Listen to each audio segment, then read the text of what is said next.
¿Empiezo yo? Bueno. Buenas tardes, gracias a todos por venir. Gracias en primer lugar a Francisco Triguero por acogernos en su casa, esta casa preciosa, llena de libros. Recuerdo que hace 3 años, cuando fundamos, recién fundada Editorial, vine a traer de algunos ejemplares de los primeros libros que habíamos editado. Éramos entonces ingenuos y muy estimulados por lo que se nos ponía por delante, y enseguida vinimos a traer algunos libros, y ya dije entonces que tarde o temprano habría que hacer un acto en esta librería. Y bueno, pues hemos esperado, pero parece que ha llegado y ahora ya hay momento. Yo soy Manuel Turégano, editor de Contrabando. Contrabando es una joven editorial nacida en Valencia a comienzos del año 2013. Siempre digo, y cada vez me lo creo más, que nosotros, más que por voluntad, nacimos un poco por necesidad. Me parece que al mundo del libro le ocurre un poco lo que hay en naturaleza, que no le gusta el vacío. Y hace 3 años el panorama editorial en Valencia era francamente desollador.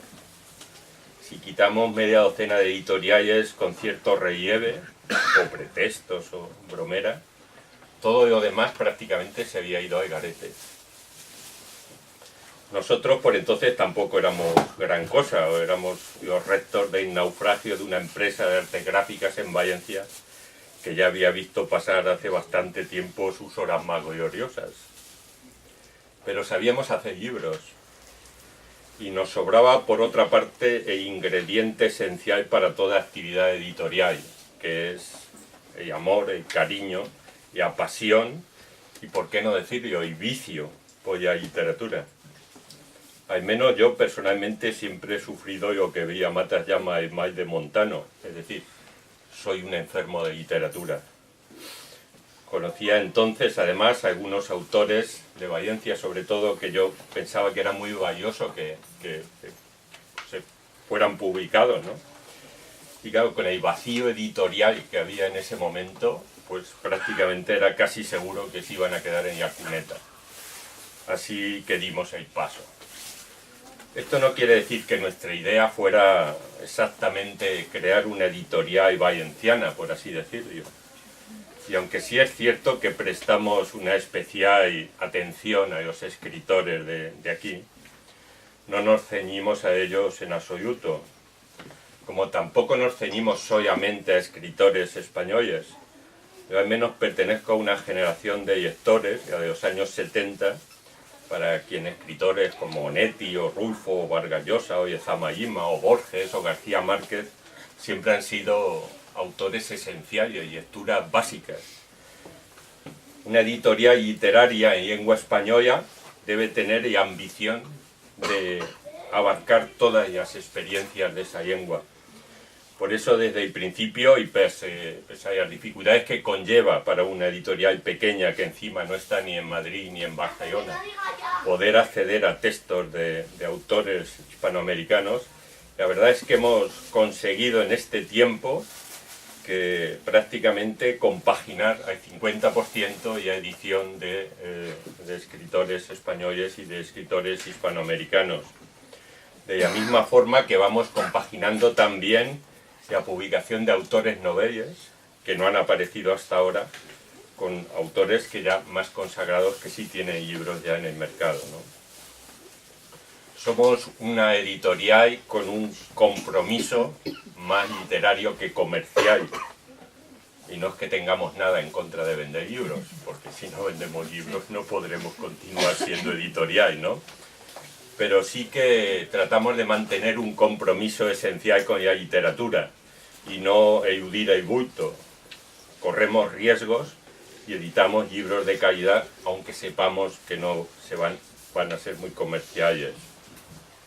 Además, una editorial no solo publica libros, así sin ton ni son. Las editoriales marcan o intentan marcar una cierta tendencia, crear un marco que hace visibles cierto tipo de textos y trata de vincularse a través de ello a determinado tipo de lectores. De alguna manera una editorial intenta crear una tendencia, por así decirlo. Una librería también lo hace. Yo creo que todos nos entendemos si digo que Jesús Zomeño dio inmediatamente el perfil del potencial contrabandista. Y no solo porque nació en Alcaraz, zona bien cercana al territorio de bandoleros y contrabandistas. Conocí a Jesús en el año 2014, cuando presenté en la Biblioteca Pública de Valencia, con motivo del centenario de la Primera Guerra Mundial, su libro Piedras Negras.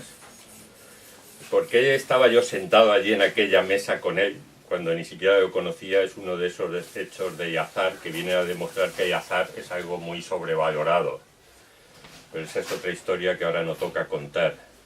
Pero entonces me convertí, a través de la lectura de ese libro, en un devoto más. Y digo un devoto más porque sé que hay bastantes de sus relatos, esas pequeñas historias de supervivencia construidas con una concisión y una exactitud, y esa dosis exacta que él consigue de una prosa muy cruda y a la vez con un aire poético muy concentrado, ¿no? Y que dan prueba para mí de que estamos ante un escritor con mayúsculas. Venda más o venda menos, pero realmente eso es así, pero para mí. Luego, más tarde, nos volvimos a ver en Valencia en otro acto, y ya allí pues se dije directamente que él tenía las puertas de contrabando abiertas y que podía entrar por ellas cuando quisiera. Y bueno, tuve la suerte de que me dijera que sí. Aquí está, por tanto, el libro. Lo demás ya es historia, y hay larga y siempre complicada historia de la producción de un libro. Un libro que al menos en nuestra editorial siempre es una obra normalmente bastante colectiva, que participa mucha gente en ella, por tanto hay una larga lista de agradecimientos que no se pueden obviar. A Juan Lozano por escribir un prólogo tan bello que solamente con el título ya dan ganas de leerlo. A Miracolloso por las ilustraciones, a Carlos Michel Fuentes, que ha venido con nosotros desde Valencia, por el diseño, y a Jesús Zomeño, por supuesto, por la sabia y peligrosa decisión de sumarse a la fila de los contrabandistas.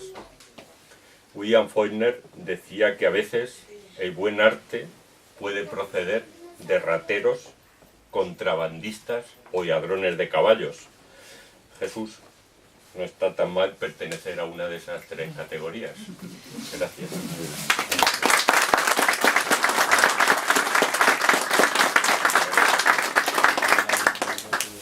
Bueno, pues ahora me toca a mí hablar. Soy Javier Cebrián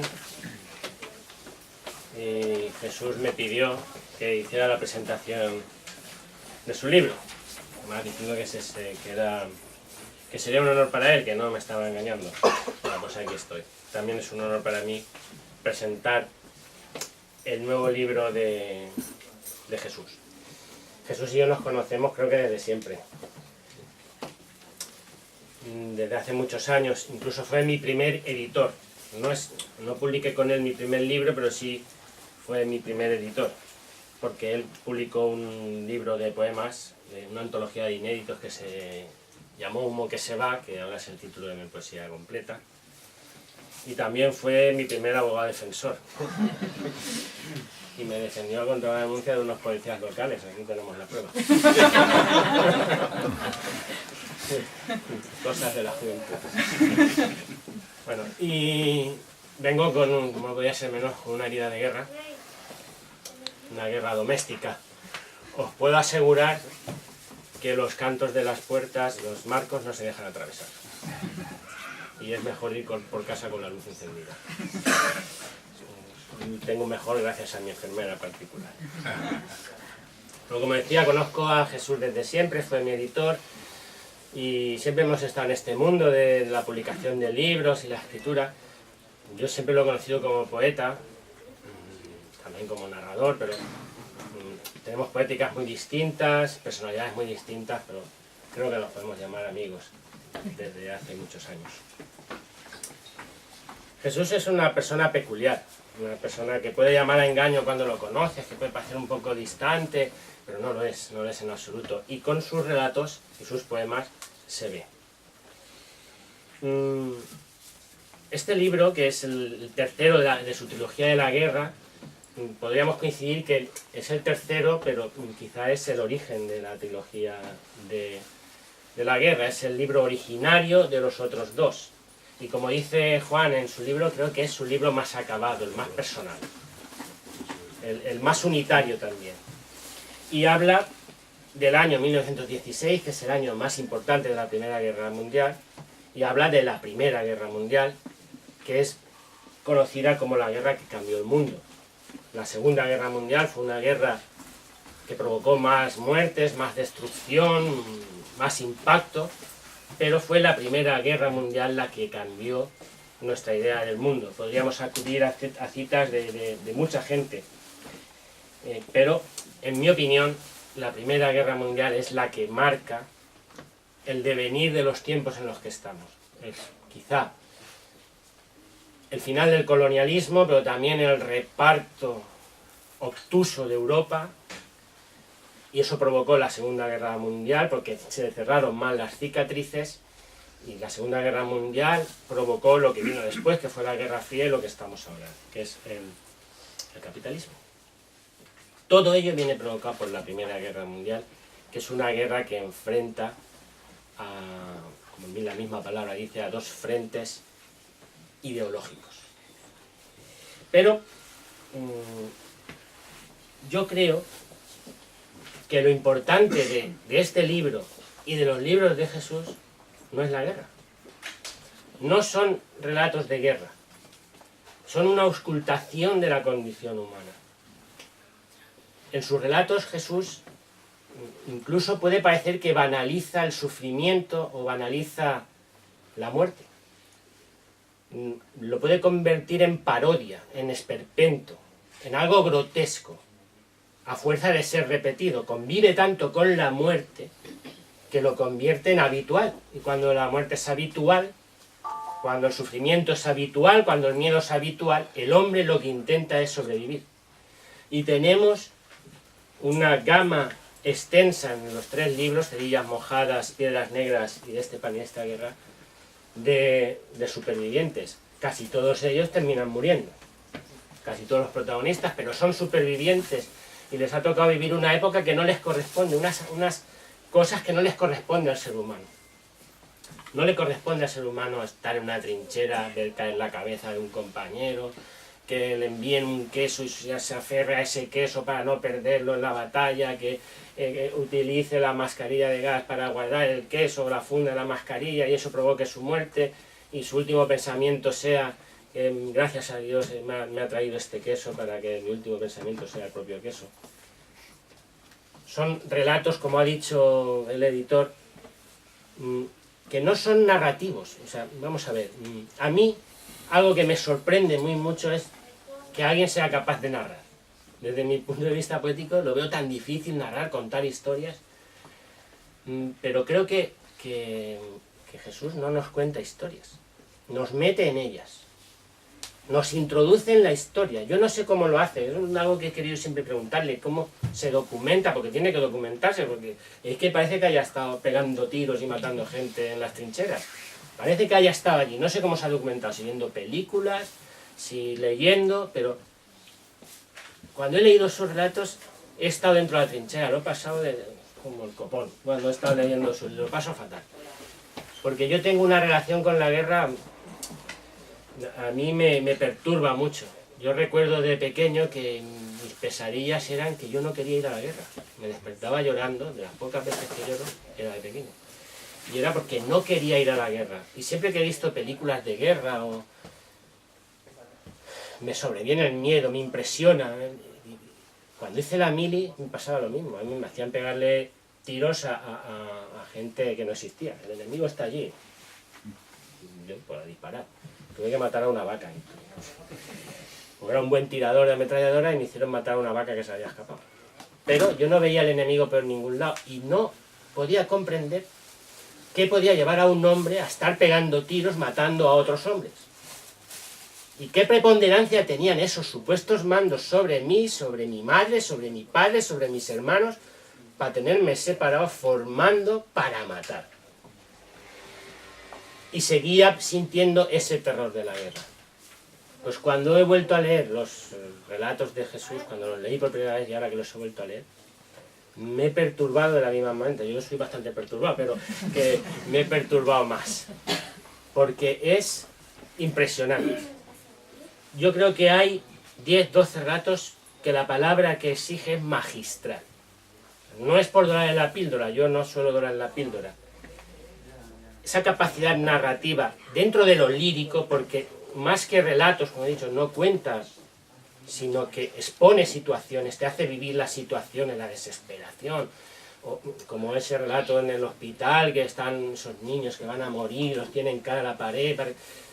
Joder, es que es una cosa que se le pone la carne de gallina. Es cómo un escritor que no ha vivido esa época puede meterse ahí y expresar todo ese miedo, todo ese salvajismo en el que está inmerso. Y lo hace con maestría, ya digo. Hay algunos cuentos aquí, como el de Naranjas, el urinario, el del queso mismo, que también tenía que haber formado parte del primer libro, que son magistrales. Pero el conjunto es de una gran altura literaria. Y en Elche deberíamos saber lo que tenemos aquí. No solo Jesús, muchos más, pero Jesús sobre todo. Porque esa forma de narrar es la que detalla a un escritor. ¿Cómo puede conseguir que yo me vea inmerso en su puta guerra? ¿Cómo puede ser que yo haya sentido el miedo de sus personajes, la desesperación, la melancolía, la nostalgia por los seres queridos? ¿Cómo puede identificarme con ese señor que antes de la guerra era el empleado de un urinario e incluso tenía que limpiarle los zapatos a las personas que se meaban porque no tenía habilidad para mear el urinario? Y luego la guerra los vuelve a ver a esos personajes a los que él ha servido y los ha igualado. La guerra nos iguala a todos, en la muerte, en la desesperación. E incluso hay humor, no sé si humor negro, es algo grotesco, porque claro, la forma que tienen algunos de matar o la forma que tienen de morir, lo he dicho, lo ha convertido en grotesco por esa banalidad, por ese hábito de morir. La gente se acostumbra hasta morir, a ver morir, a matar.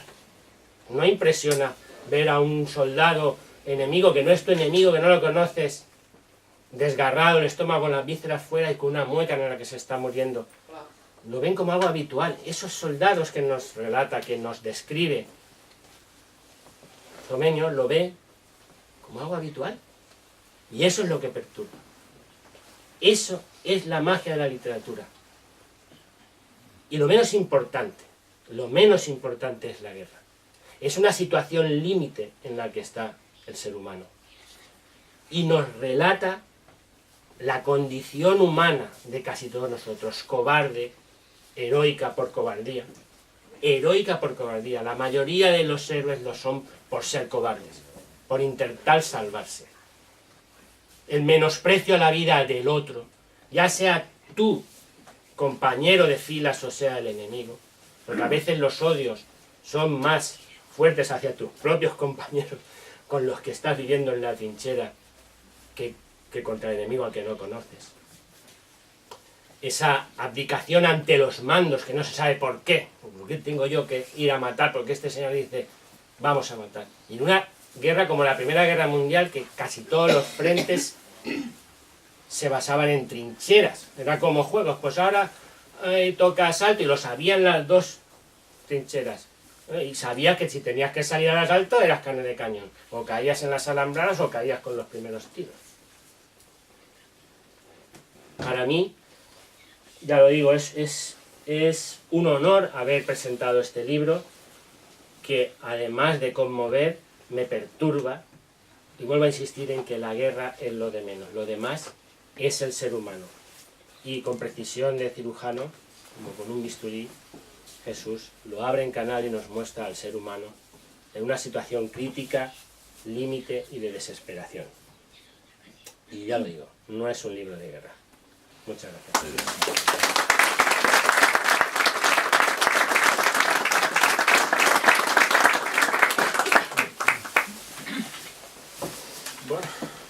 yo después de todo lo que han dicho ya realmente me queda muy poco que decir, porque ya más arriba no puedo subir, más abajo nos vamos. El capítulo de agradecimientos, evidentemente, comenzando por la editorial que ha confiado en mí, en Juan, mi gran amigo, que me hizo el prólogo, en Cebrián, por supuesto, que me ha hecho la presentación maravillosa, que me la tienes que guardar. Miracoloso, en todos los que han colaborado en este libro y en todos vosotros que estáis aquí. Miracoloso también hizo la ilustración del libro que tú también, ¿no? Sí, hemos formado aquí un buen equipo. Un buen equipo, sí. Y yo de este libro poco tengo que decir. Es cierto, son relatos, a mitad de camino entre la prosa y la lírica. El escenario es la guerra. Y la guerra no es el protagonista, la guerra es una situación que me da pie a una reflexión. O sea, la reflexión, efectivamente, la guerra es terrible, la guerra es horrenda, es todo lo que queramos, pero la guerra también es fuente de optimismo, porque a pesar de todo los personajes siguen hacia adelante y viven el día a día, y lo viven muchas veces, o tal como lo relato, con cierta ironía. Hace unos días, Francisco, me debatí con él en Facebook, diciendo que es que, claro, yo siempre hablo de guerra, y que él, en cambio, pues habla de la ciudad, de lo que pasa en Elche, de lo que... Y claro, yo le decía, sí, bueno, pero yo es que trato temas universales, que no solo es la guerra, pero es que, además, mis personajes que están en la guerra tienen menos angustia, menos desolación, menos tristeza que los tuyos que viven en la ciudad. Y es así. Y es así. ¿Por qué? Por un análisis que la palabra mágica me la dio Vicente Real, que son los mecanismos de defensa. Esa es la palabra mágica y el recurso.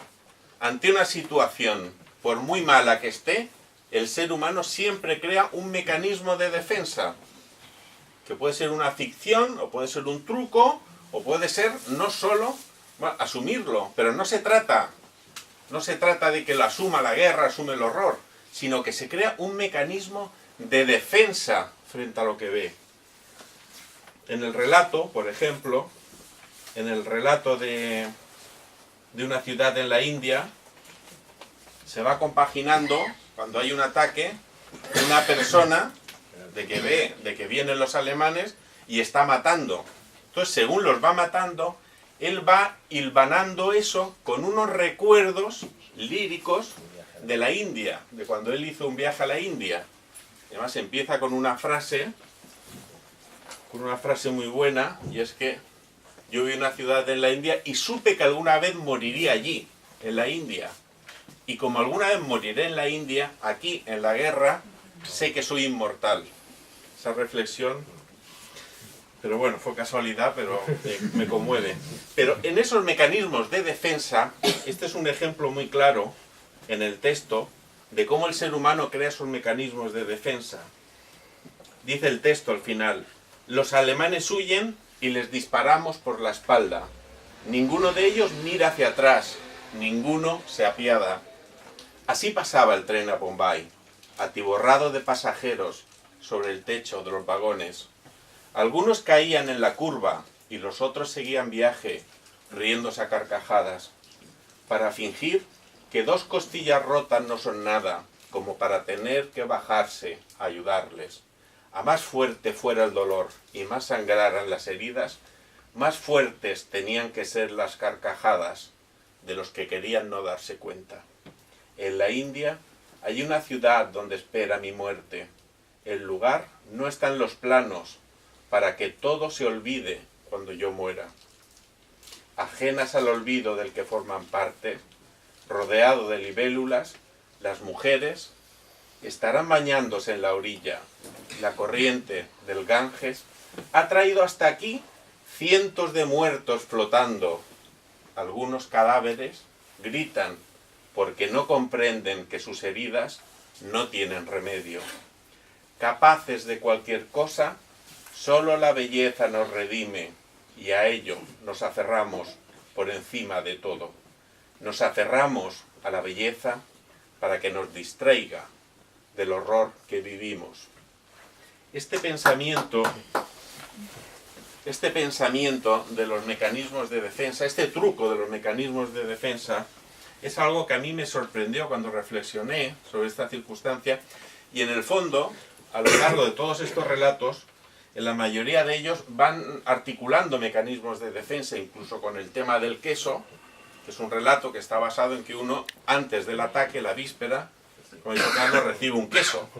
Entonces, claro, es un queso tan bueno, tan apetitoso, No quiere repartirlo. que no quiere ni repartírselo ni comérselo así de corriendo. Entonces, claro, se lo tiene que guardar, pero claro, la gente está desesperada y tiene hambre, tampoco tiene que guardarlo bien No huela. para comérselo después del ataque, porque evidentemente bueno, el ataque va a ser triunfante. No me entretengo más con lo del son, pero bueno.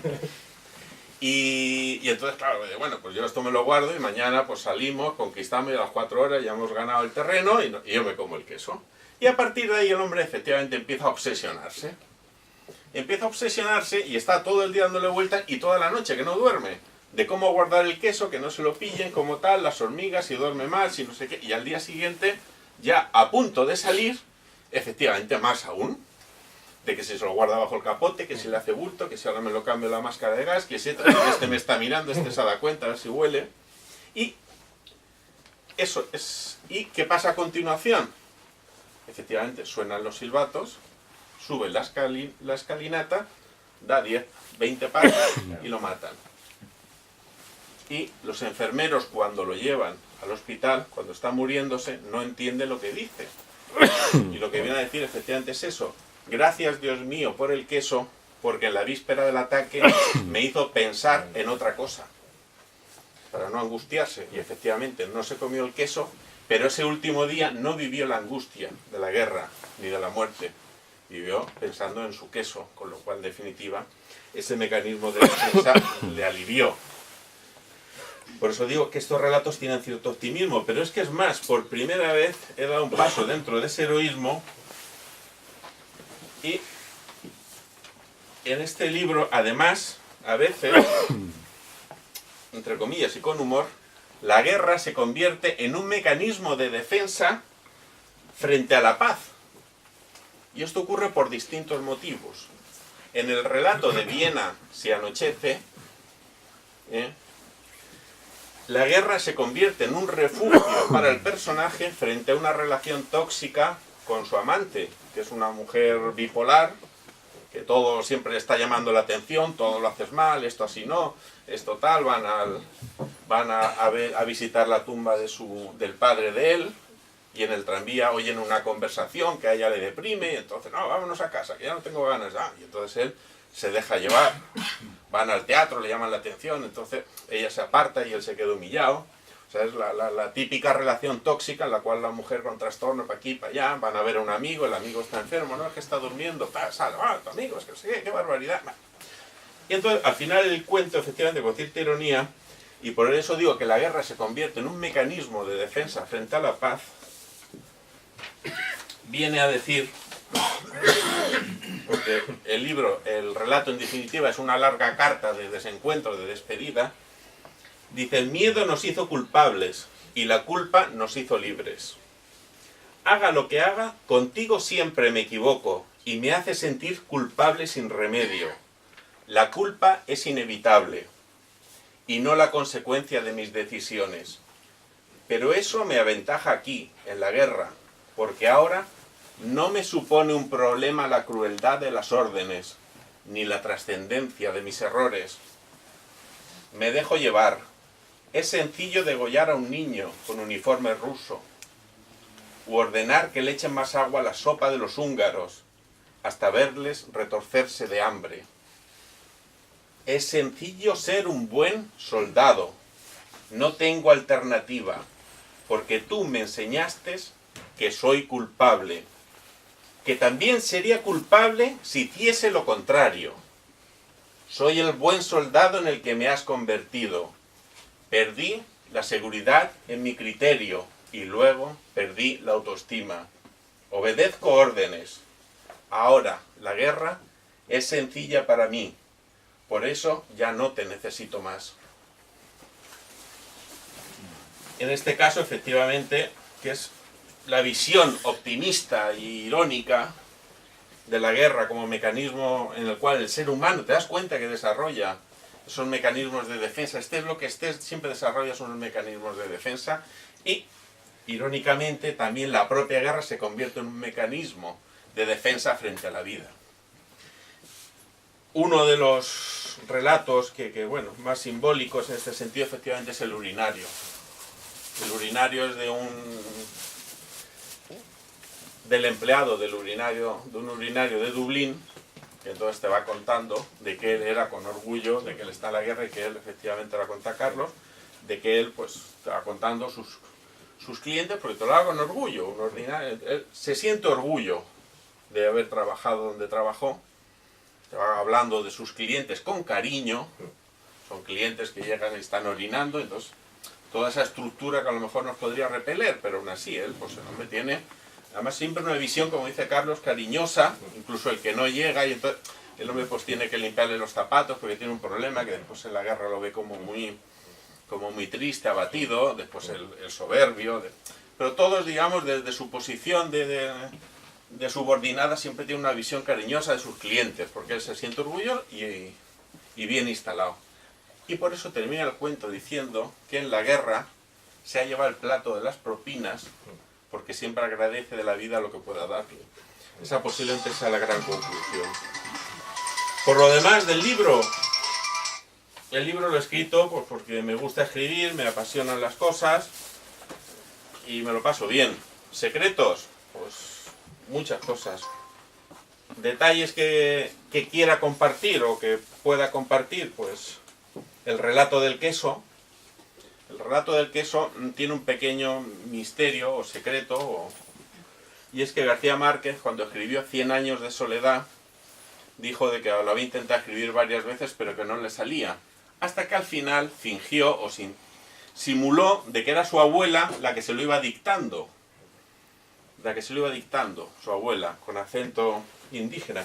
Y entonces cuando a mí me pidieron un relato, Andrés González, para una revista que entonces llevaba en Estados Unidos, cuando estaba allí, utilicé un truco para el queso, para este hombre que se va acelerando y utilicé un truco, y el truco efectivamente fue simular que la voz de su padre, de Antonio González, era el que me lo estaba dictando, porque yo había visto un monólogo de Antonio González, que era algo así como que tenía que hacer un paquetito y se liaba con la cuerda y que no podía y te iba poniendo nervioso según...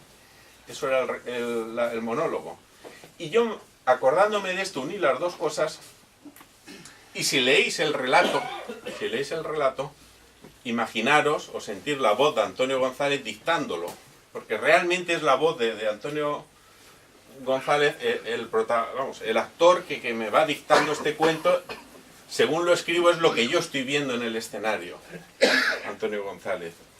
El de Calles de París le tengo un gran cariño porque empecé a escribirlo cuando efectivamente estuve en París, que vi una calle que no tenía rótulo, imaginé que era mi calle, imaginé poner mi título, y a partir de ahí empecé a escribir un relato que tarda muchísimo tiempo en escribir, hasta ahora, y entonces este relato tiene bueno, la historia realmente se basa en una persona que está en la guerra y según van muriendo sus amigos, él imagina de que cada uno de sus amigos da su nombre a una calle de París. Entonces él se imagina qué calle le daría a este amigo que se ha muerto.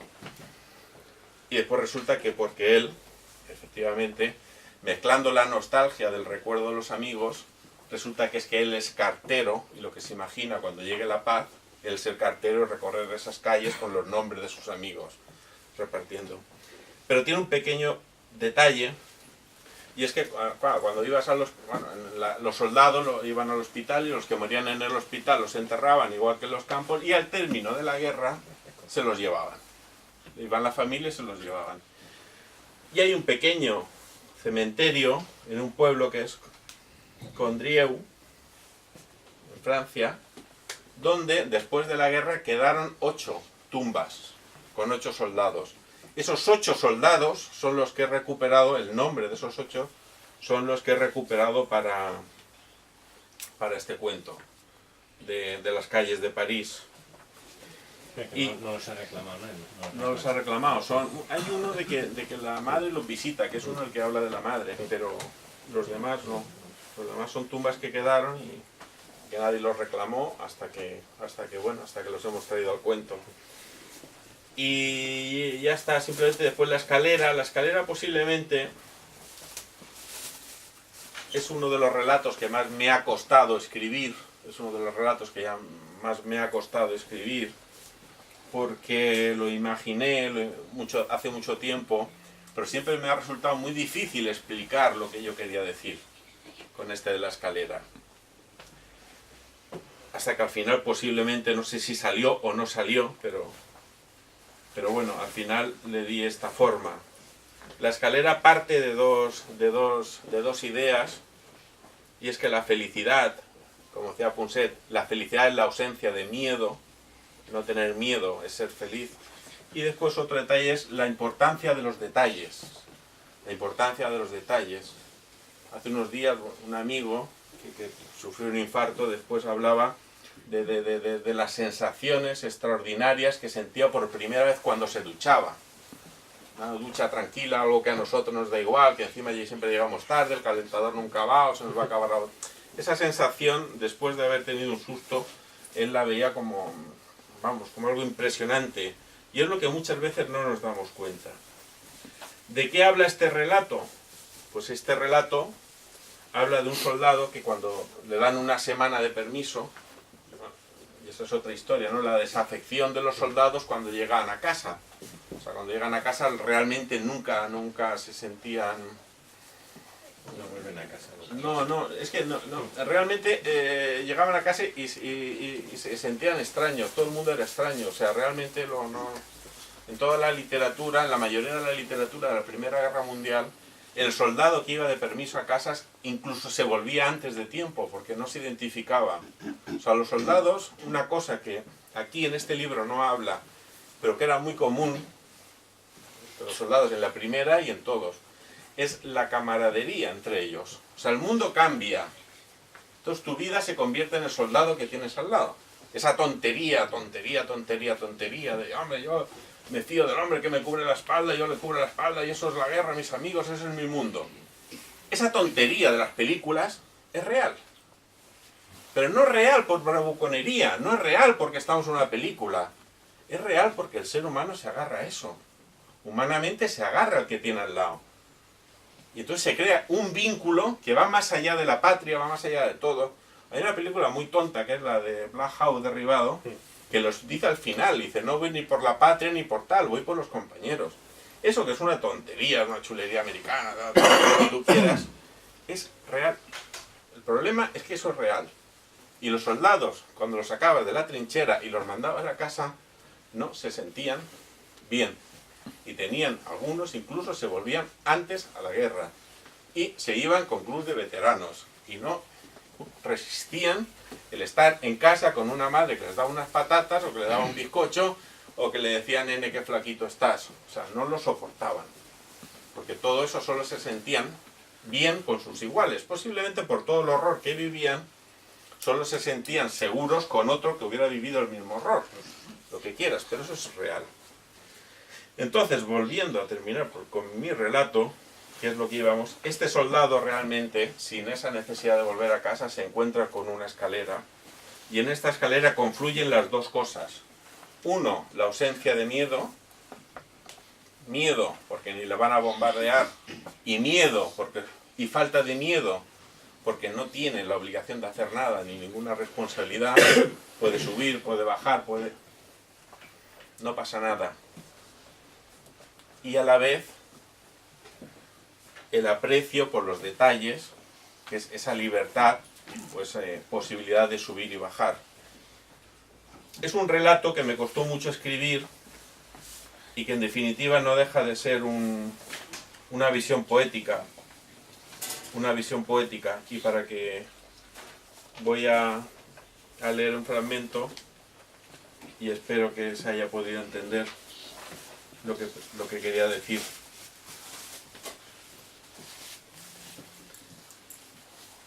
Pero es agradable volver a subir la escalera y volver a no pensar en nada.